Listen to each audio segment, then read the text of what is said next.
First, we will go to Anakarina Rodriguez. She is the Arizona Civic Engagement Program Manager for the Domestic Workers Alliance. Hi, everybody. Good morning, buenos dias. So good to be here in this space with all of our advocates for Arizona, for a better Arizona. I am a person who's full of energy. I am a Leo, so I'm gonna bring it. This is where I stand comfortable and strong in my work and advocating for our community and ensuring that we stand up for the most vulnerable among us.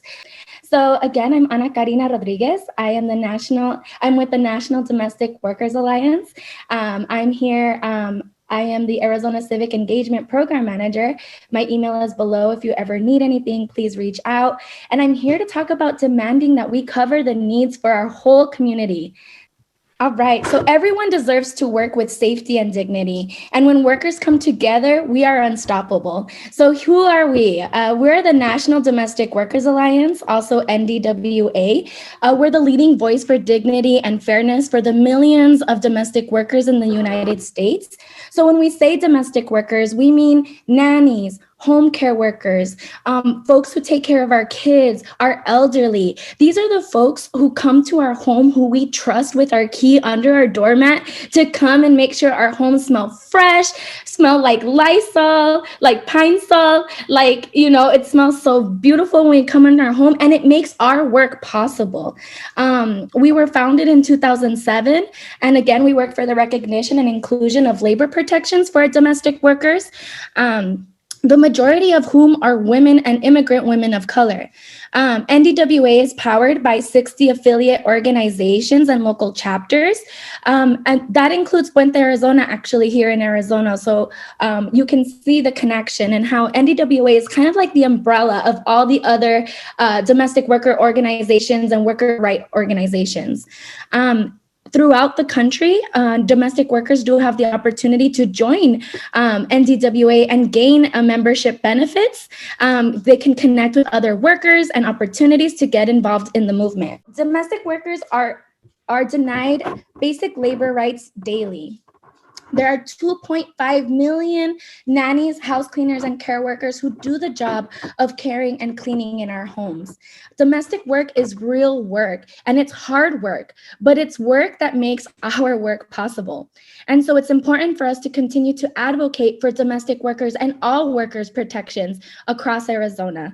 Domestic workers bring order to our home, making it smell again fresh, clean. Maybe you ask them to make those taco dorados for you, so when you get home, you have a yummy meal to eat, those are the people that really make our work possible, and they are taken for granted. At the National Domestic Workers Alliance, we have one Bill of Rights in 9 states, and it's time for all workers in all 50 states to have this protection. So what does this protection look like? Well, it includes domestic workers and common workplace rights and protection. This includes overtime pay, paid sick days, safe and healthy working conditions, meal and rest breaks, and freedom from sexual harassment, as well as privacy and other conditions. Next slide, please.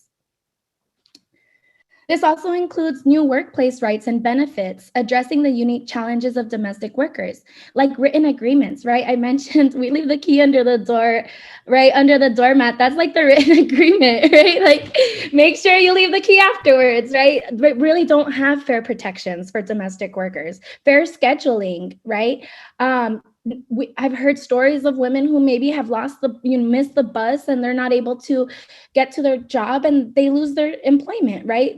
It's one of the fastest growing workforces in America. It's one of those workforces that can't be, that mechanics and electronics can't come in and take over, right? We have the Roomba, but how much does Roomba really keep our houses in order so that we can continue to do the work that makes our work possible? Next slide, please.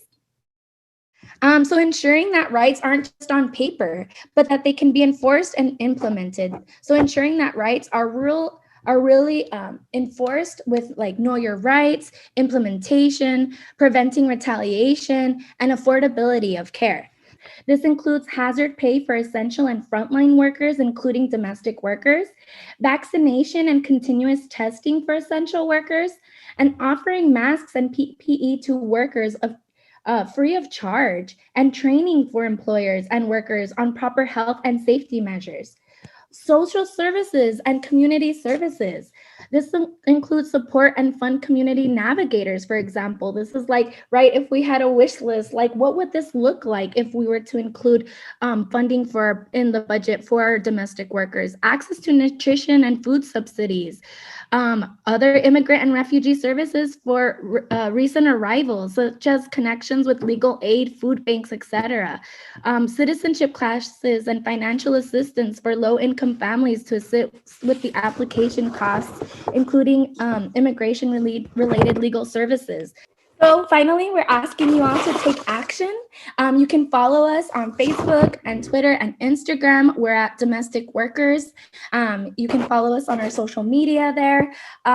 Again, these are some of the things that we are trying to advocate for at the national level with the National Bill of Rights. So join us as we continue to push for a National Domestic Bill of Rights into victory in hopefully 2022. So you guys can follow us. We also ask you to call your representatives. Laura dropped the link, thanks friend, and ask them to think about domestic workers and our workers' rights when considering protections for COVID-19, for example.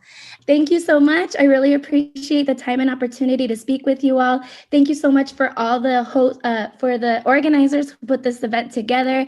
I'm really appreciative to be in this space with you all.